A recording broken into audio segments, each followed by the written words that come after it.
पलासमंडली माउसीमा मंदिर में विजय कले चतुर्धा मूर्ति। मयूरभंज जिला मोरडा ब्लॉक अधीनस्थ पलासमंडली गाँव में जगन्नाथ महाप्रभु घोषयात्रा महासमारोह संपादित हो जाइछि। प्रबल वर्षा को खातिर न करी अगणित श्रद्धालु चतुर्धा मूर्ति को टाणी टाणी माउसीमा मंदिर निकट में विजय कराइछन्ति। आसंतु जानिबा घोषयात्रार विभिन्न कार्यक्रम और भक्तमानक प्रतिक्रिया। आमे एबे अछु पलासमंडली बड़दांडरे आम सहित ठिरा होइछन्ति महाराजा सत्येंद्र नारायण देव बाबू। आमे आज घोषयात्रा विषय महाराजा निकट किसी विवरणी नबू। मो श्री सत्यनारायण देव बाबू एठाकार महाराजा समस्त को आमर रथयात्रा हार्दिक अभिनंदन जनाऊँगी। समस्ते भलरे रुहतु भलरे चलतु बाहुड़ा रथर समस्ते हजार हजार संख्यार आसी महाप्रसाद सेवन खाइबार सुजोग पांचु।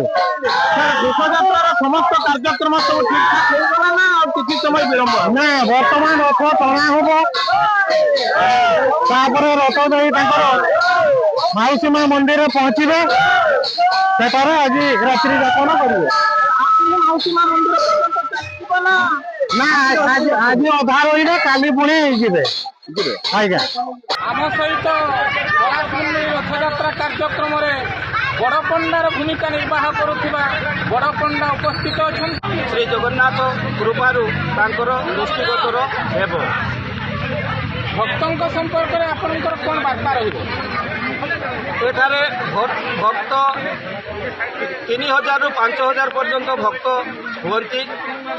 रथयात्रार कमिटी भाई माने बहुत जाकजमक पालन करती। जय जगन्नाथ स्वामी नयन पथगामी भवत में आज पलासमंडली बड़दांडरे चली प्रभु चतुर्धा मूर्ति पवित्र घोषयात्रा। ये पवित्र घोषयात्रा आज प्रभुंकर भक्त हिसाब से मु निजक अनेक धन्य और गौरव मन करुछि। कारण प्रभु होचंती से होचंती सृष्टि, से होचंती ध्वंस, से होचंती आदि, से होचंती आनंद। प्रभुंकर पटांतर नहीं तांको इच्छा समुद्र जगत चली तांको बिना ए संसार अधूरा। आमे केवल निमित्त मात्र आज अच्छु चली जीवु किंतु प्रभु जुग जुग पाई रही जिवे।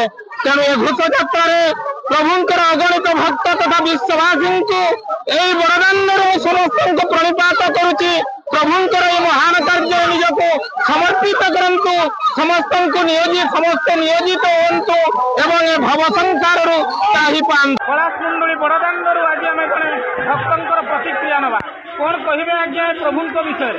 प्रभु विषय कौन कह जगतर नाथ जगन्नाथ महामहिम आज्ञा सी एवं देखुं वर्षा सत्वे भी आमर भक्त मैंने रथ दौड़ी धरी रथ को टाणी टाणी नौकती। आम मनरे बहुत खुशी और आनंद।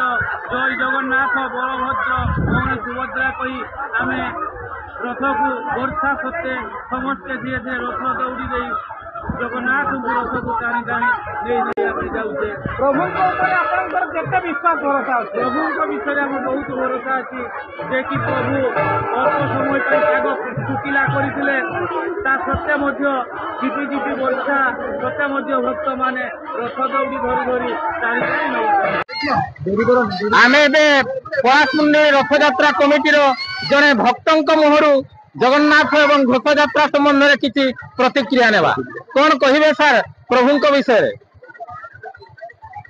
ये बाबा जगन्नाथ आशीर्वाद आज तो वर्षा पागरे पड़ गई भी रथ टणा कार्यक्रम ठीक भाव में चली। प्रभु केते भरोसा? प्रभु पूरा भरोसा अच्छी। वर्षा भी हमनी रथ ठीक जगह पहुंचा कथा माउसीबाड़ी ठीक समय पहुंचो। लोक समागम भी बढ़ी चलती। आस्ते आस्ते भक्त सब बढ़ी चलती आग को आगे बर्तमान आम निजे सामिल अनेक खुशी और गर्व अनुभव करूँ। तेरे आप कौन कार्यक्रम केमी आयोजन कर? हृदय जो आमर जगन्नाथ महाप्रभु निकट समर्पण ये आज पलासमंडली जो बड़दांड पूरा जनमय पूरा हो जेठी पूरा भक्तर भावावेग सहित ठाकुर भाव जड़ित होते वर्षा को खातिर न करी आज भक्त पूरा भाव विवल हो रथ दौड़ी को धरी महाप्रभु को आनी माउसीमा मंदिर पहुंचाई। रथयात्रा कार्यक्रम सहित अन्य कौन कार्यक्रम रही?